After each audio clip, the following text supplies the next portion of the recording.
Une cité minérale dans un écrin de verdure, telle pourrait être la première impression donnée par Cézanne. La petite cité de caractère offre aux visiteurs un patrimoine historique riche à découvrir. Cézanne s'est développée d'abord autour d'un prieuré, le prieuré Saint-Julien qu'on voit derrière nous.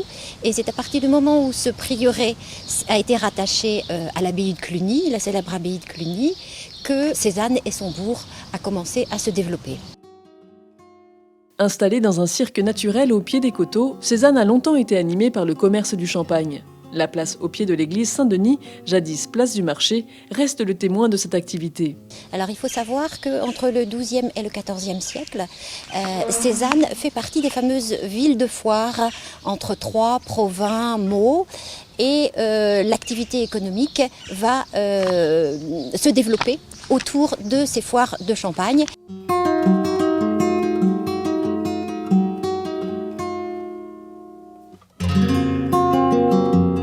Des échoppes sont construites dans les contreforts des façades. Si la plupart ont été détruites au XIXe siècle, certaines en pans de bois ont été réhabilitées, comme celle qui abrite l'Office du tourisme.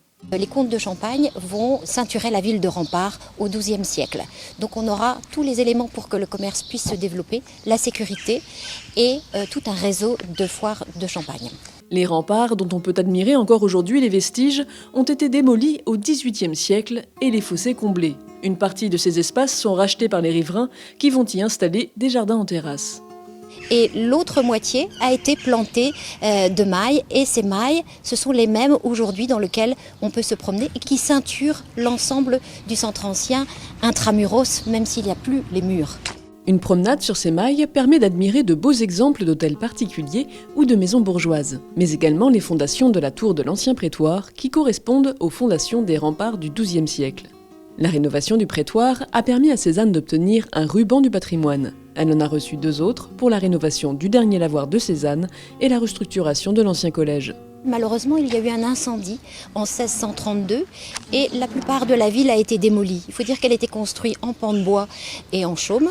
Donc lorsqu'on a reconstruit, on a reconstruit de façon plus homogène et puis surtout, on a voulu des matériaux qui résistaient bien au feu. Malheureusement, Cézanne n'avait pas de pierre de taille. Il y avait juste du grès qu'on a utilisé pour les soubassements.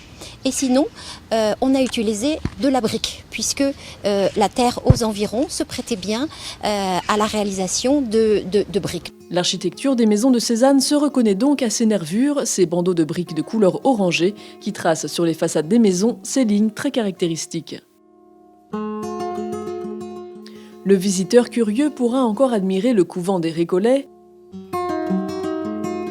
le moulin de la rue des Teinturiers qui permit au Moyen-Âge de développer l'artisanat, le cadran solaire rue de la Juiverie et à quelques pas, la halle de style Baltard.